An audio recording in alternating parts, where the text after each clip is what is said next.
Boa noite, pessoal. Todo mundo bem? Dr. Antônio Krieger, cirurgião de coluna. Estamos mais uma live aí mensal para a gente abordar assuntos que sejam de interesse de vocês. Hoje eu estou com uma convidada especial, que é a doutora Andressa, que é cirurgiã vascular.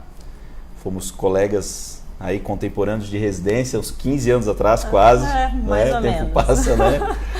E o assunto hoje, acredito que seja de interesse geral, é um assunto comum no consultório, tanto da cirurgia vascular quanto da cirurgia da coluna, que é dor nas pernas.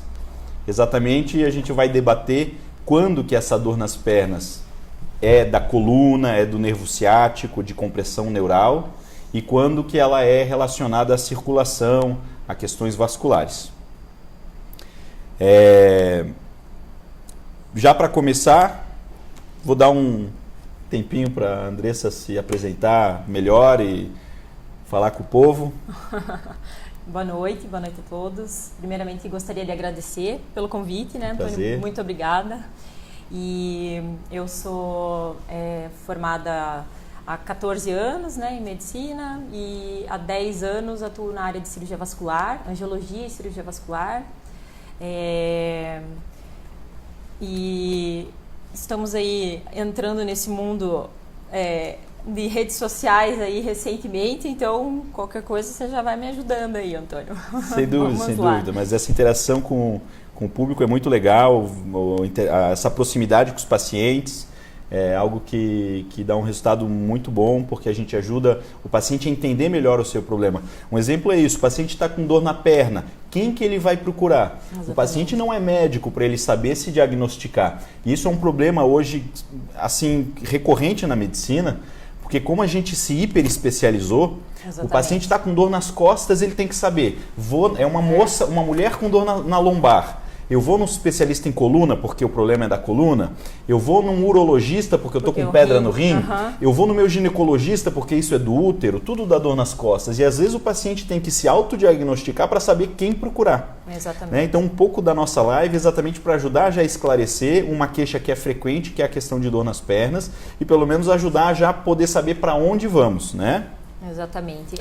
Acho que não passa, até gostaria de te parabenizar, né, pela ideia do tema, que acho que não tem uma semana que a gente não acabe deixando de atender um paciente com queixa de dor nas pernas que tem que encaminhar para o colega. Pro colega, exatamente. Uhum. A gente acaba tendo que encaminhar porque justamente o paciente não sabe que tipo de especialista que ele vai procurar, e acho que vale a pena a gente deixar assim algumas dicas, né, de o que é relacionado à coluna para já dar um direcionamento, né, para os pacientes, e o que é mais relacionado à parte circulatória. Porque quando o paciente começa a comentar as queixas, a gente já, né, acho que é tal coisa, né? Exato. A gente já, naturalmente, nós, já sabe direcionar. Exatamente. Já, né? Não precisa nem do exame de imagem para a gente já entender, né? Antes de só da conversa do paciente fala assim, minha dor é mais à noite, melhora quando eu faço tal coisa, né? A gente já saca, né? Perfeito. Mas os pacientes não têm essa facilidade, digamos assim. Existem dois quadros que causam dor nas pernas, que são semelhantes. Um é relacionado à coluna e um é vascular, que é a claudicação neurogênica e a claudicação intermitente, ou vascular. Eu vou falar um pouco exatamente o que é a claudicação neurogênica, depois a Andressa vai explicar um pouco da claudicação vascular para vocês já irem entendendo. Então, claudicação significa mancar, andar com dificuldade. Cláudio, né, até o nome Cláudio é manco, né? A claudicar é mancar. Exatamente, a claudicação neurogênica é o quadro de uma pessoa que, quando começa a caminhar distâncias mais longas, começa a ter dificuldade de se locomover, seja por fraqueza na perna, seja por dor, seja por cansaço na perna, formigamento, e a pessoa precisa parar. Esse é o quadro clássico da claudicação neurogênica, que caracteristicamente vai fazendo com que a pessoa cada vez encurte a distância que ela caminha. Então é comum o paciente chegar no consultório dizendo, pô, doutor, eu fazia caminhada de 5 km 2, 3 vezes na semana, ficava 1 hora caminhando. Depois eu comecei a caminhar 2 quilômetros e agora eu caminho 3 quadras, eu já tenho que parar porque queimam minhas pernas, dói muito, eu tenho que sentar e ficar 20 minutos, meia hora parado até eu conseguir voltar a caminhar. Essa já é uma primeira característica da claudicação neurogênica, que é a progressão, a piora do quadro, e uma necessidade de fazer um intervalo longo depois que o quadro se instala. Então, quando a claudicação vem dos nervos da coluna, tende a ter essa dor que não alivia rapidamente quando a pessoa para. Ela tem que ficar 5, 10, 20 minutos, às vezes meia hora, até ela voltar a levantar e conseguir caminhar. Por que isso ocorre? Isso ocorre por um quadro que a gente chama de estenose vertebral, que é o quadro em que o canal da medula, lá na coluna vertebral, por onde está passando a medula e as raízes nervosas, está apertado. Isso ocorre, pode ser por uma hérnia de disco, pode ser por uma hipertrofia dos ligamentos amarelos, ou seja, por um envelhecimento da coluna que vai engrossando os ligamentos e vai fazendo com que esse canal, esse túnel, vá se apertando. Isso faz com que os nervos da coluna que vão para as pernas comecem a ficar estrangulados. Quanto mais grave essa estenose, mais sintomas a pessoa vai ter nas pernas. Então, por mais que a manifestação da dor seja nas pernas, na claudicação neurogênica o problema está lá em cima, na origem dos nervos, que é na coluna. Pessoal aí do Facebook ou do Instagram que não está entendendo nada, nós tivemos uma queda de energia por causa da chuva na região. A gente fez um pouco de live aqui ao vivo pela bateria do celular. Agora estamos voltando então para explicar a diferença de claudicação vascular e neurogênica. Só vou dar uma voltadinha então. O paciente então arterial é o paciente que caminha um pouco, sente a panturrilha, como se fosse uma dor, tipo uma cãibra, para, 5 minutinhos depois ele já consegue, é aquele paciente que às vezes para no meio da rua e fica ali um pouquinho, né, olha o relógio, tira o celular e já a dor já começa a aliviar, ele já continua caminhando. Não consegue subir terreno, rampa, exatamente, morro. E escada também. O paciente fala assim, nossa, eu trabalho no 2º andar e, nossa, na metade da escada minha perna começa a doer muito, preciso dar uma paradinha no meio para depois conseguir continuar o resto do caminho. Esse paciente normalmente tem alguns fatores de risco associados, né? Normalmente são pacientes tabagistas, né? Então tem pacientes fumantes, ou pacientes diabéticos já de longa data, né? Então a gente já começa a fazer esse tipo de pergunta, né? A respeito de algumas doenças que o paciente pode apresentar e através disso a gente já consegue só pela história já meio que direcionar como que vai ser o nosso exame físico e o resto da consulta, né? E a claudicação venosa é aquele paciente que tem incômodo no final do dia. Né? Então é o paciente que acorda bem, mas trabalha muito tempo em pé ou mesmo muito tempo sentado, e aquele paciente que fala assim, nossa, no final do dia minha perna está pesando, inchado, exatamente, inchaço, edema, né, dor, cansaço, queimação também, uma queixa super comum, né?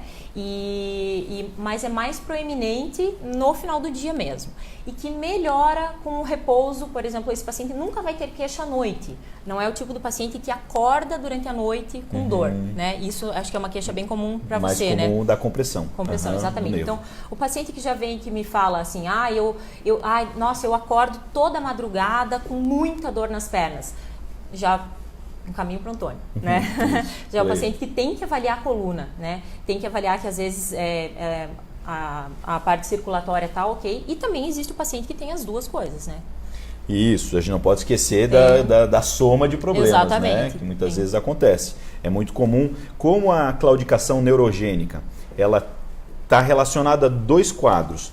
Ou a uma estenose congênita do canal, ou seja, o canal da medula da pessoa já é apertado de nascença. E isso é mais raro, 5% dos casos. 95% dos pacientes que têm claudicação neurogênica, que está relacionado à coluna, tem isso porque esse canal vai sendo apertado ao longo da vida do envelhecimento natural da coluna. Então não é uma característica de pessoas jovens. Quem se manifesta com 20 anos, 30 anos com claudicação neurogênica, geralmente tem esse probleminha de nascença já. A maioria dos pacientes, 95%, tem mais de 60 anos de idade.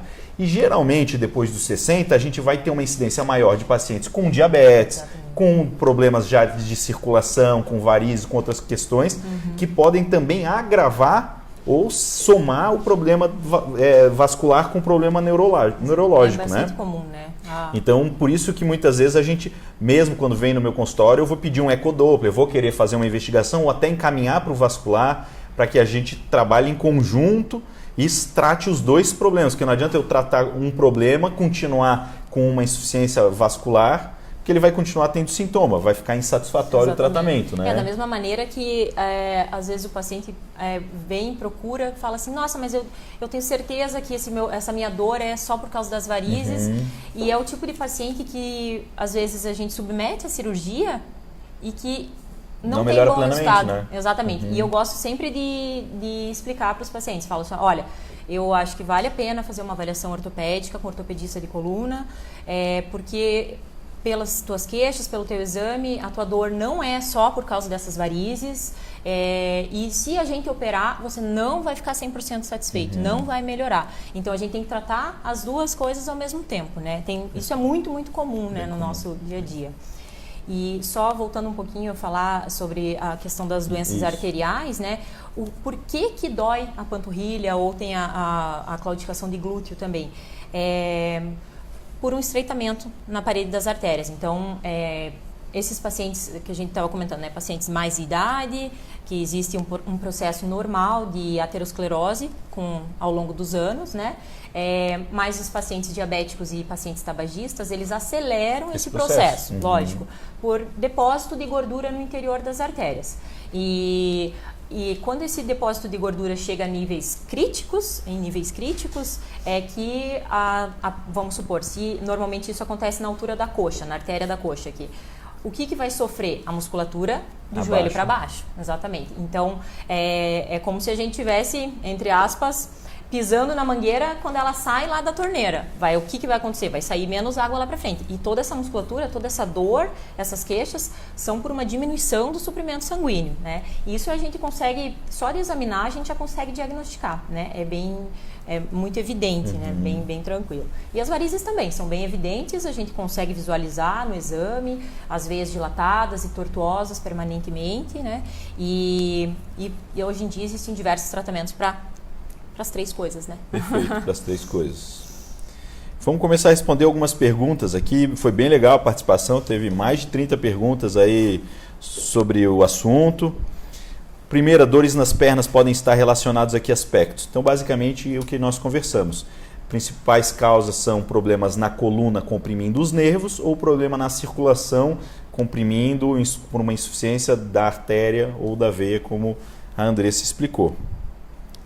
Dor na perna por falta de circulação tem a característica específica. Sim, é essa dor que... explicou. Né? Então, assim, resumão, né? A claudicação neurogênica. O paciente tem um problema na lombar, o canal do nervo está apertado. A pessoa melhora quando ela inclina o tronco para frente, quando sobe morro, quando anda de bicicleta. Na claudicação vascular, há uma piora para subir morro, então já consegue, uma maneira de diferenciar.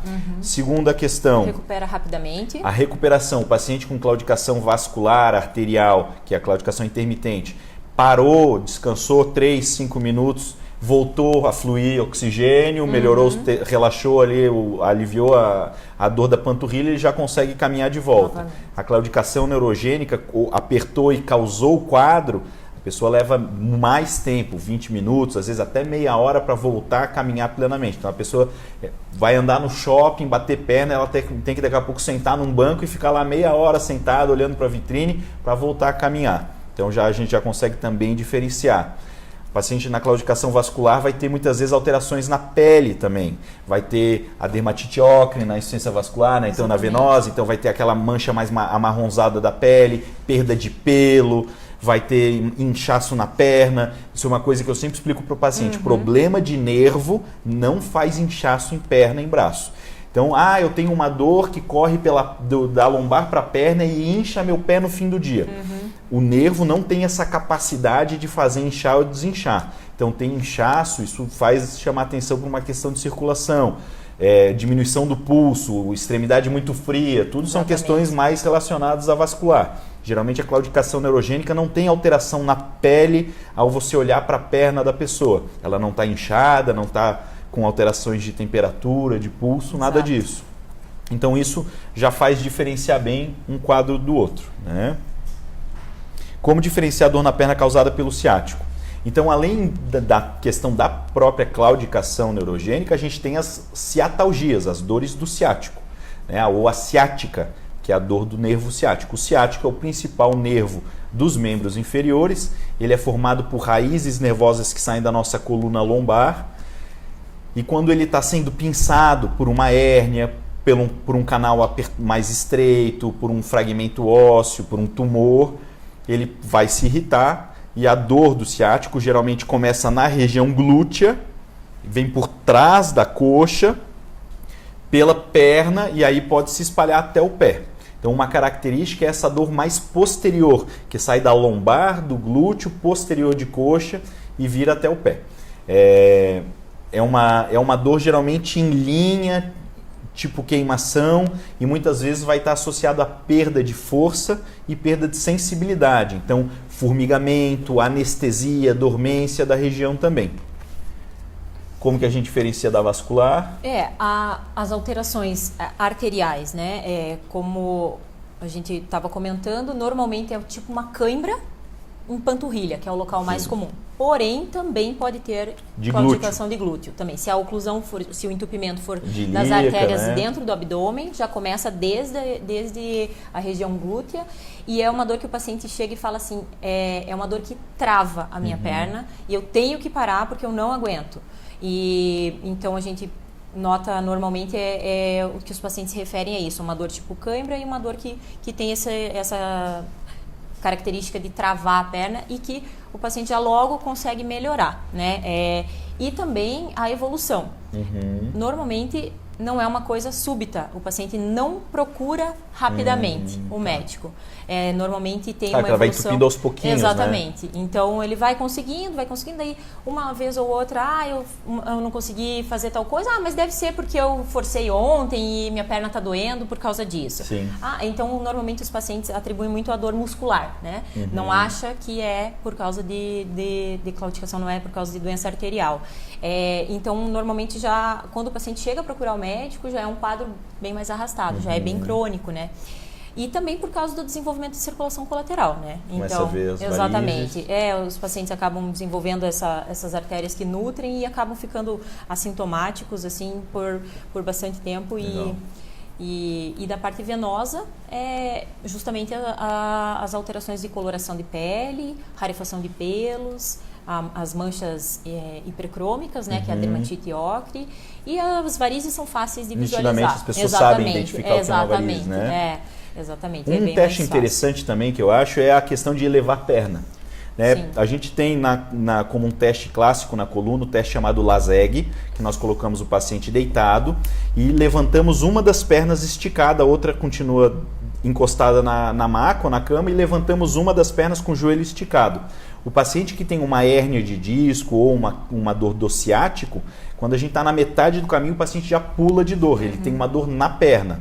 Então essa dor provocada pelo estiramento, por esticar o nervo ciático, é uma dor já súbita que o paciente na hora diz, doeu minha perna, ou deu um choque na perna. Isso é um sinal clássico de uma compressão do ciático.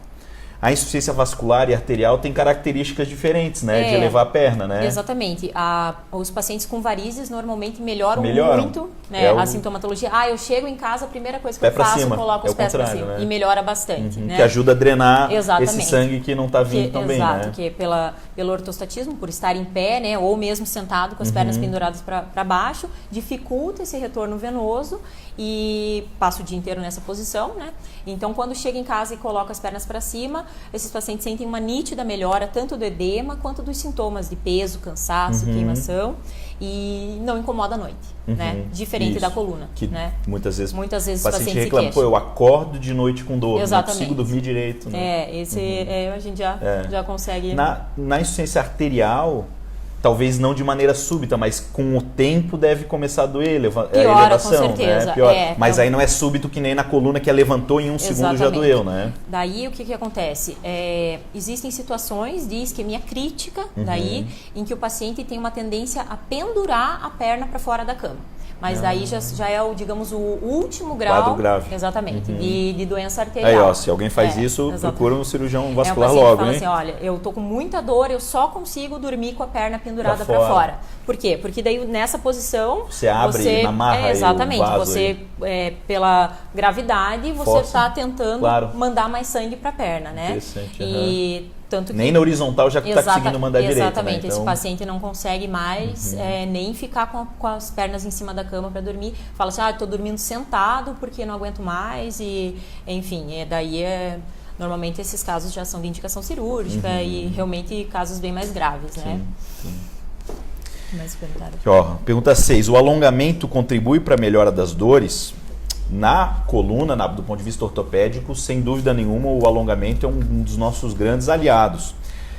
Primeiro que alongar a musculatura posterior de coxa, os isquiotibiais, ajuda a descomprimir o ciático e ajuda a melhorar o equilíbrio muscular que necessitamos ter na nossa coluna e membros inferiores. Eu não posso ter nem músculo fraco, nem músculo encurtado. Eu tenho que ter um músculo forte e alongado. Isso é o ideal. Nós temos ainda um músculo na região glútea chamado piriforme. É um músculo bem pequeno que passa por cima do nervo ciático. Ele está lá profundo, a gente não consegue ver ou palpar esse músculo facilmente. Mas esse músculo pequeno, quando está encurtado, ele muitas vezes esmaga o ciático e faz uma ciatalgia, uma dor de ciático que simula uma hérnia de disco. É algo que a gente vê também no consultório. Então o paciente chega no consultório com uma ressonância magnética, às vezes já da coluna, negativa, não tem nada ali na coluna, mas o paciente tem a dor clássica. Aí a gente vai examinar o paciente e palpa o piriforme, o paciente pula de dor. Ele não tem, geralmente, aí dor na lombar, ele tem só a ciática pela compressão. Como que alonga o piriforme? Aí como que a gente alonga o piriforme, né? Para alongar a musculatura posterior, os isquiotibiais, é aquele clássico de ficar em pé e tentar encostar as mãos nos pés sem dobrar o joelho, ou sentar com a perna esticada e tentar encostar também a mão lá nos pés. Isso é um exercício simples e fácil. O piriforme, para a gente alongar, a gente tem que idealmente mostrar aqui, vamos ver se o vídeo pega aqui, a gente puxar o joelho e cruzar como se fosse cruzar uma perna para outra para fazer exatamente o alongamento dessa musculatura do glúteo. Né? Idealmente, todo mundo deveria fazer exercício físico de forma regular, independente se joga tênis, faz crossfit, faz academia, faz pilates, natação. Sim. Como parte do exercício está sempre o aquecimento antes do exercício e o alongamento no final do exercício. Então, o alongamento é algo que deveria ser sempre incentivado e buscar um educador físico para que lhe oriente a fazer o exercício e o alongamento de maneira correta, eventualmente até um fisioterapeuta, se você já está precisando de um tratamento e não só de uma manutenção de saúde, de qualidade de vida, para não acabar se machucando, exatamente. Né? Isso é uma questão também que eu atendo bastante no consultório e você deve atender mais ainda, né?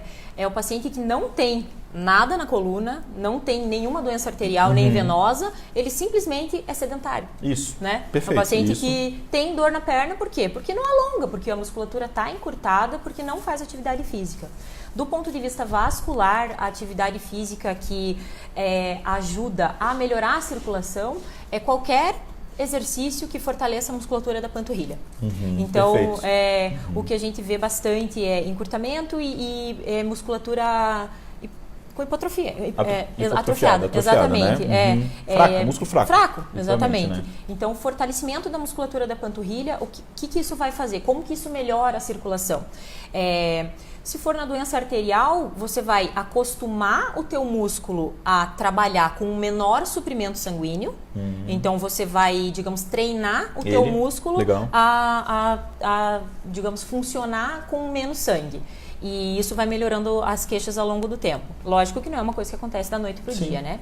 E na parte venosa, o fortalecimento da musculatura da panturrilha, a musculatura esmaga, digamos assim, as veias praticamente obrigando o sangue a subir novamente.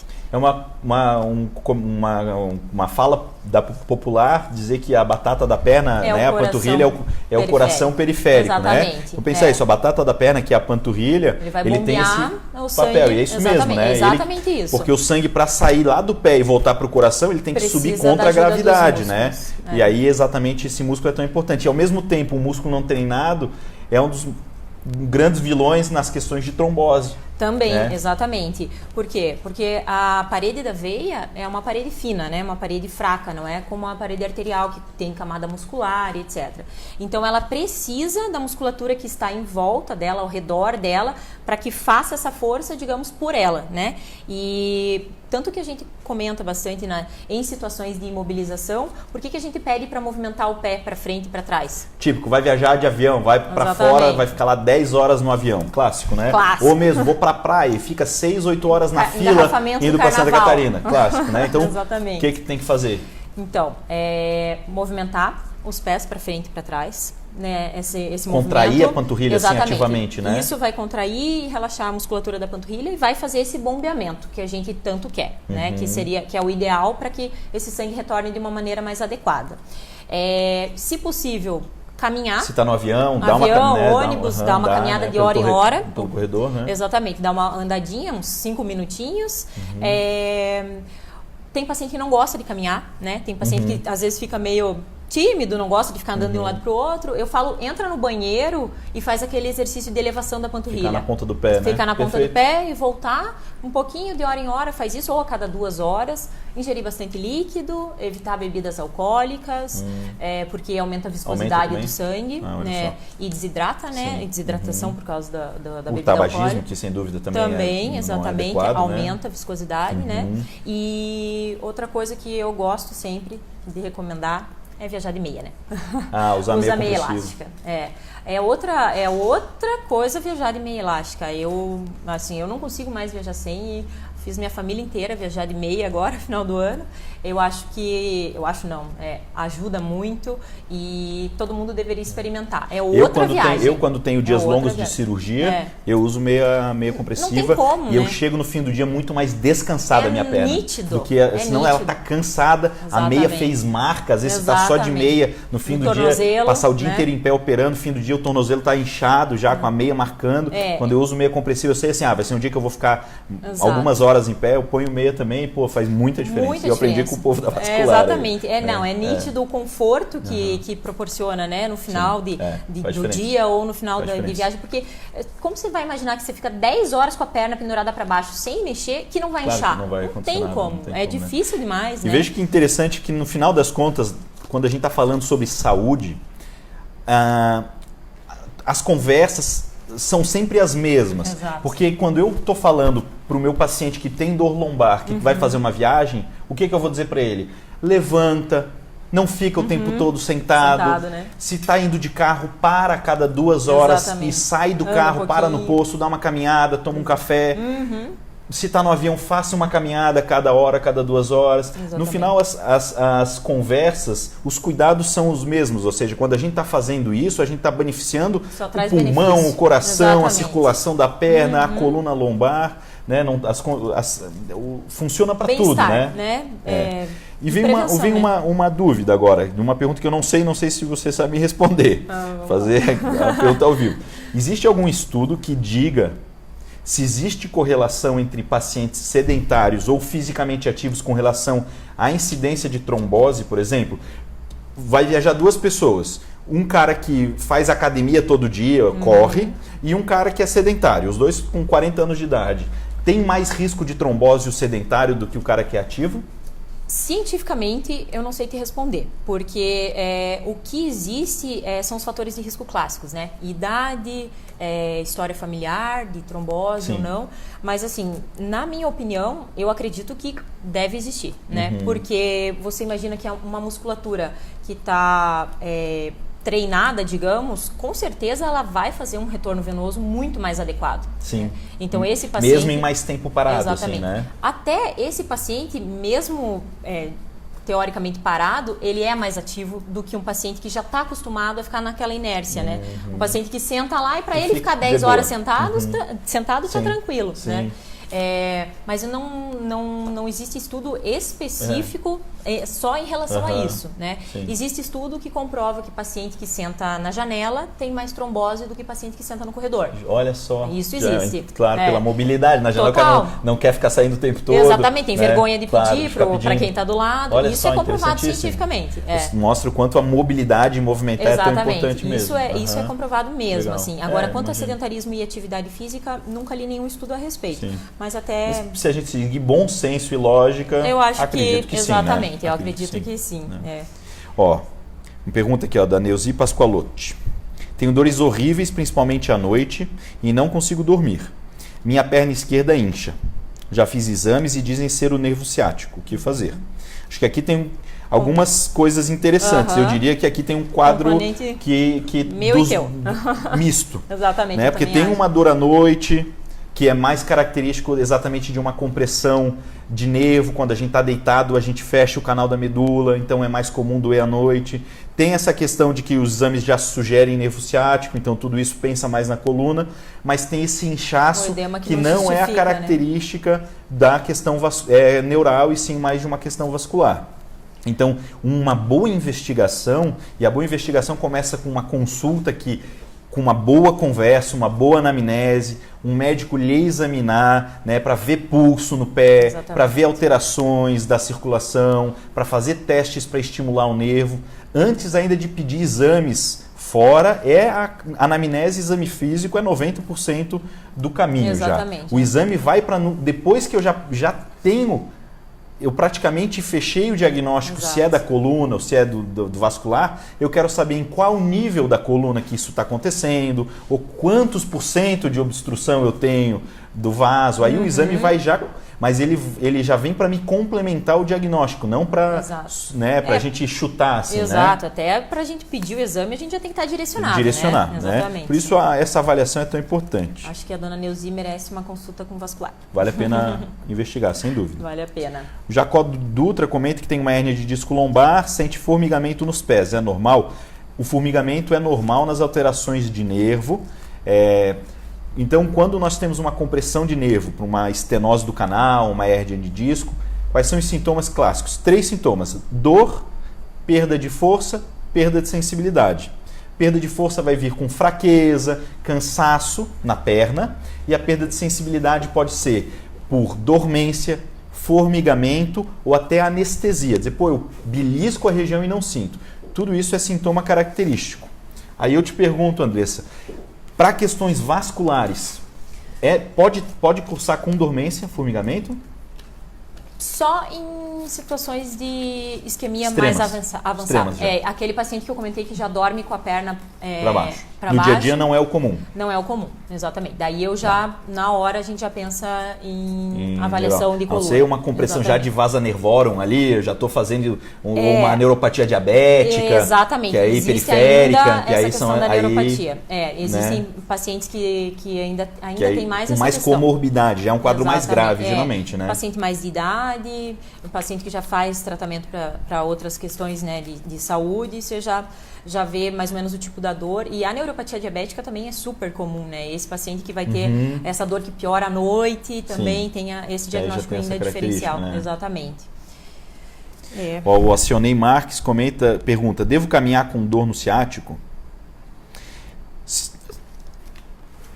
Uma resposta de curto prazo e uma de médio e longo prazo. A curto prazo, se a gente está em crise de dor, muitas vezes o repouso relativo é recomendado. Repouso relativo não é ficar acamado olhando para o teto. Isso eu sempre digo para o paciente. Repouso relativo é evitar atividades de alto impacto e principalmente evitar atividades que lhe agravem o quadro de dor. Então, eu estou em crise, vou fazer uma aula de natação e me sinto bem? Pode fazer. Tenho dor do ciático, faço um pilates e me alivia? Pode fazer. Eu tenho uma dor do ciático, caminho, depois de 10 minutos me agrava muito a dor? Evita caminhar nessa crise até a gente tratar o problema. Mas de uma maneira geral, cientificamente, a atividade física traz muito benefício para quem tem problema na coluna. Tanto ela evita crises de dor, evita a atividade física de maneira geral evita dor, os pacientes fisicamente ativos são menos operados do que os pacientes sedentários e ela ajuda também na recuperação pós-operatória, porque aí entra até a questão toda de circulação e é uma hoje um dos princípios que nós temos na ortopedia é a mobilidade precoce, ou seja, a gente operou o paciente, a gente quer botar no dia seguinte ele para caminhar. Quanto antes, e das melhor. Principais questões é exatamente a circulação. Né? A gente fala muito da trombose, a trombose venosa profunda, que é quando entope um vaso e muitas vezes manda um trombo, um coágulo, vai lá parar no pulmão, pode causar morte, o TEP. Isso é uma das grandes preocupações nas cirurgias ortopédicas. Sim. A profilaxia mecânica tem um papel mais importante até do que a química. Exatamente. Ou seja, botar para caminhar, usar meia, vale até mais do que ficar usando anticoagulante, né? Exatamente. Então é muito importante. A gente atende muito paciente que os colegas encaminham justamente para sugerir, né, digamos, uma profilaxia adequada, né, uma prevenção de trombose, principalmente cirurgia de joelho e quadril, né, que são as duas principais, né, pela imobilização. Então, o que a gente preconiza? Mobilização precoce, então o paciente acabou o efeito da anestesia, já começa a movimentar o pé. Né? Aquele mesmo movimento que faz evitar trombose na viagem, que faz evitar inchaço no dia a dia trabalhando, qualquer pessoa, mesmo que não tenha doença nenhuma, é o mesmo paciente que vai fazer essa movimentação e daí existe a meia antitrombo, existe compressão pneumática e existem os anticoagulantes em dose profilática e em dose de tratamento. De risco, cirurgias longas, aí tem toda uma questão que a gente exatamente, avalia, né? Aí são mais uns detalhes mais aprofundados. A Ludmila comenta que viajar de meias apropriadas fez toda a diferença, né, na última viagem longa que ela fez. É impressionante. E é isso aí, né? É verdade. É muito nítido. Acho que todo algo mundo que deveria vale a pena considerar, vale a pena. realmente. Assim. Exatamente. Então, agora aí, carnaval, né? Falando já dicas de viagem. Exato. Né? Carnaval tá daqui a pouquinho.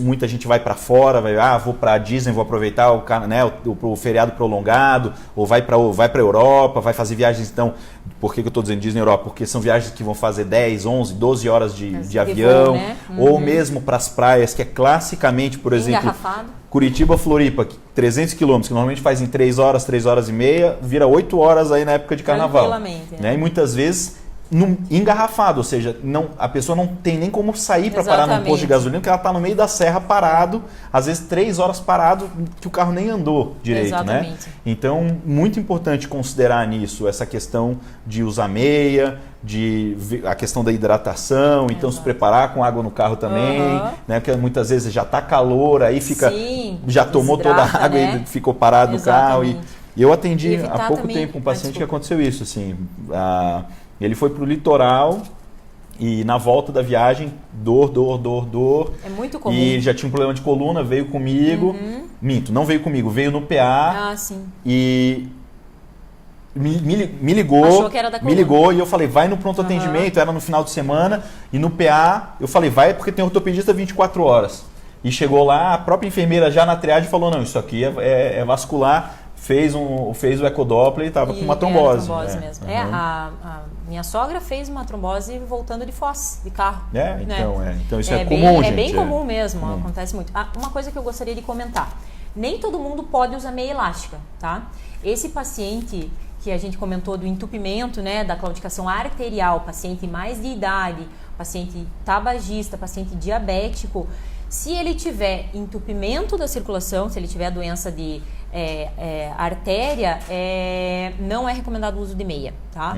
Então, por isso que é importante a avaliação médica. Exatamente. Né? Não sai também amanhã todo mundo ir na loja comprar, meia, até porque tem compressão leve, média, tudo se faz a meia até o pé, até o fim do pé. Se é panturrilha, se é 7/8, se é antitrombo, se vale é suave, pena, média, compressão. Você direcionar esse tratamento. Exatamente. Né? E o Thiago Fux aqui comentando, excelente, Antônio, informação para prevenção, trabalho em parceria com os vasculares é fundamental. O Thiago, um colega cirurgião de quadril, um cara super engajado também na questão de informação aí ao público, é um cara que está sempre fazendo posts super legais da parte de cirurgia de quadril. A gente já fez uma live também discutindo as questões de dor de glúteo, de quadril, quando é da coluna, quando é do quadril.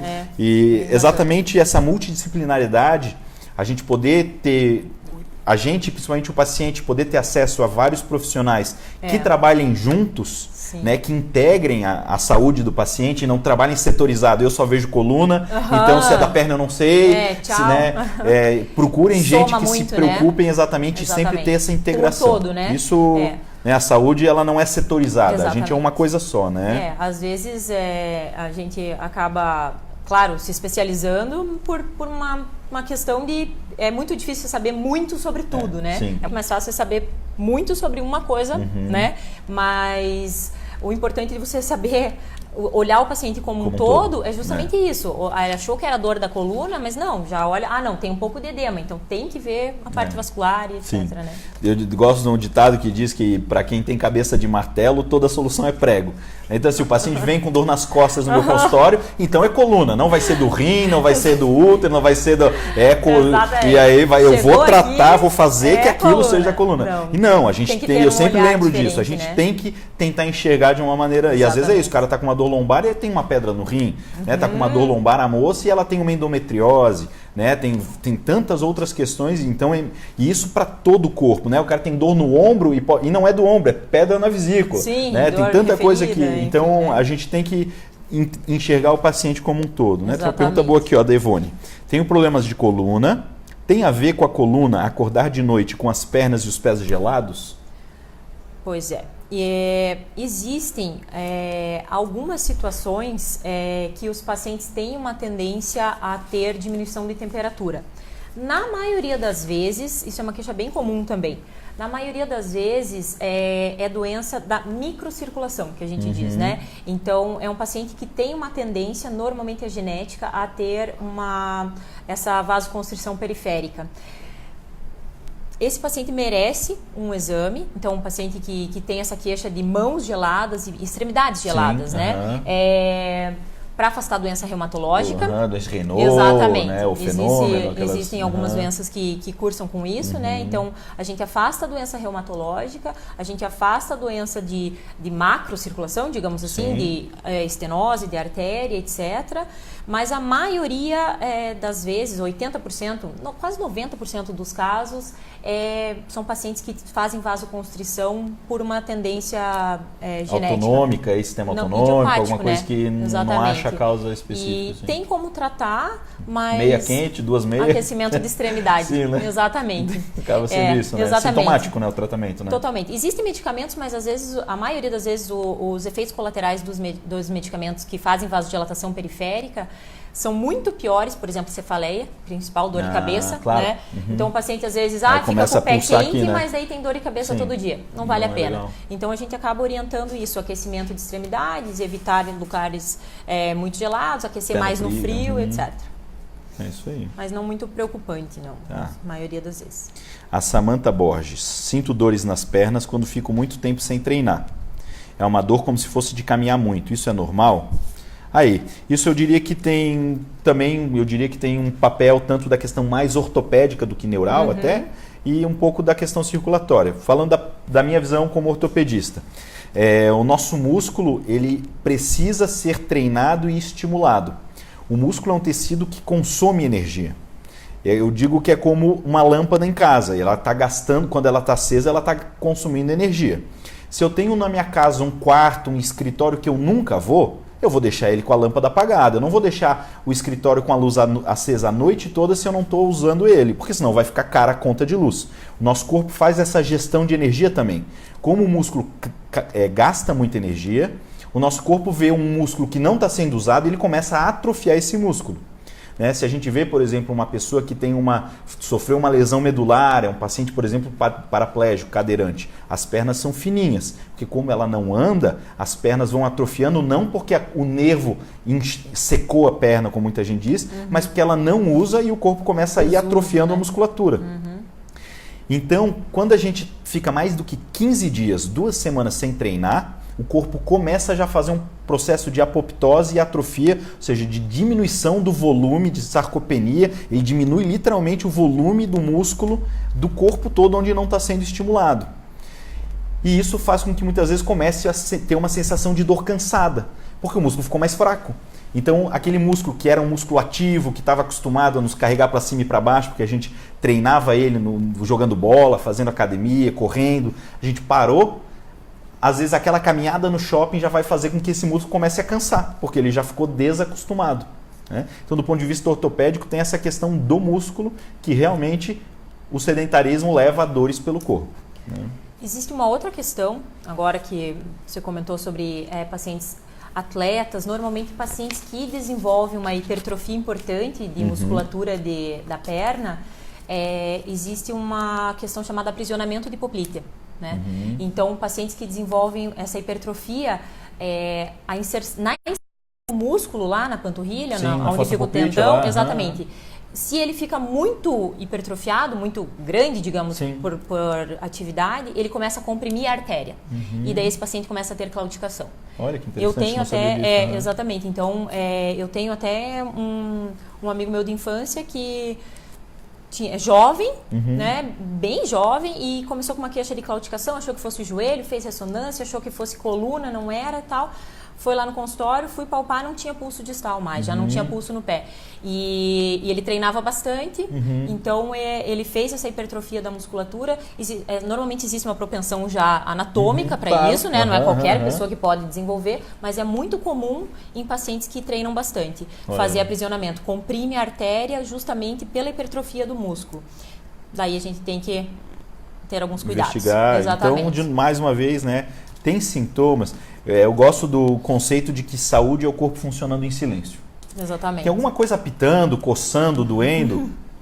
Procura uma avaliação. Investiga, né? Não deixa isso se tornar um problema maior, às vezes com uma solução mais drástica. Exatamente. A maioria das vezes, quando o nosso corpo está se manifestando e a gente aprende a ouvir o corpo, se a gente vai a tempo, a gente tem tratamento, né? Eu ouço pacientes dizer assim, doutor, eu estou vindo aqui, eu já tenho esse problema há 2 anos, mas eu estou fugindo de médico porque eu tenho medo, eu gosto de treinar e eu tinha medo de vir no médico e você me proibir de fazer o triatlon que eu tanto amo, né? E aí o paciente vai se privando e às vezes eu digo, se tivesse vindo 1 ano atrás, a gente em 1 mês tinha te tratado, você estava correndo, pedalando, nadando agora, a gente vai precisar talvez operar de um tratamento mais longo aí, porque a coisa já ficou mais grave, né? Então, não precisa ter medo, né? Não tem medo, a gente tá para te ajudar, né? Exatamente. Mas é em mim isso mesmo.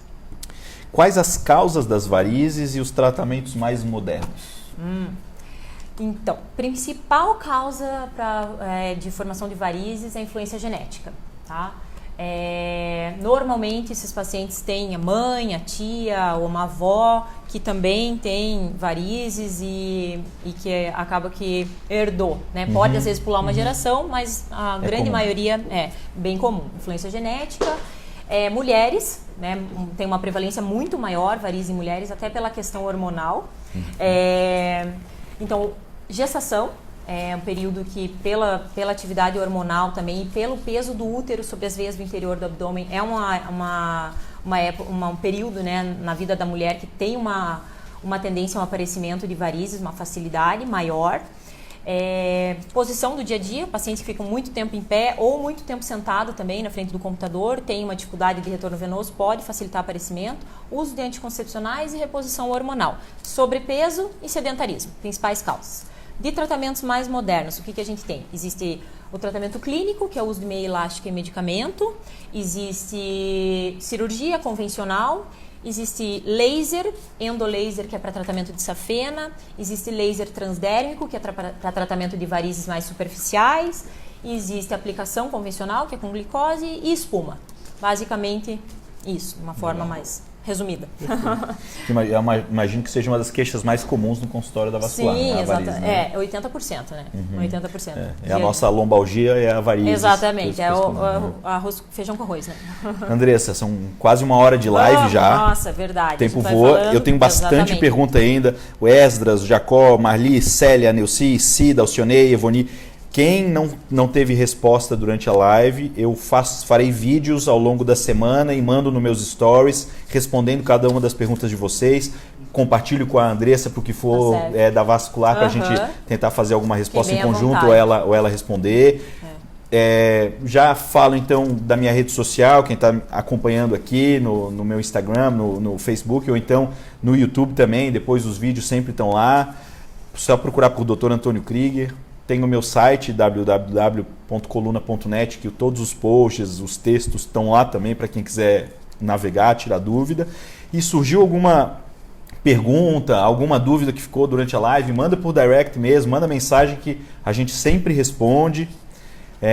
Queria agradecer. Eu que agradeço. A presença. Obrigada, aí da Andressa. Acho que foi super legal o papo, um assunto interessante, frequente, tenho certeza que de dúvida de muita gente. E dou palavra aí para você. Fico à disposição também para quem quiser tirar qualquer dúvida. Pode ser pelo Instagram, andressapimpão.vascular, e a página no Face também, andressapimpão.vascular também, tá? Se quiserem mandar mensagem, pode ficar à vontade, estamos aí para ajudar, né? Obrigado por todos aí que participaram.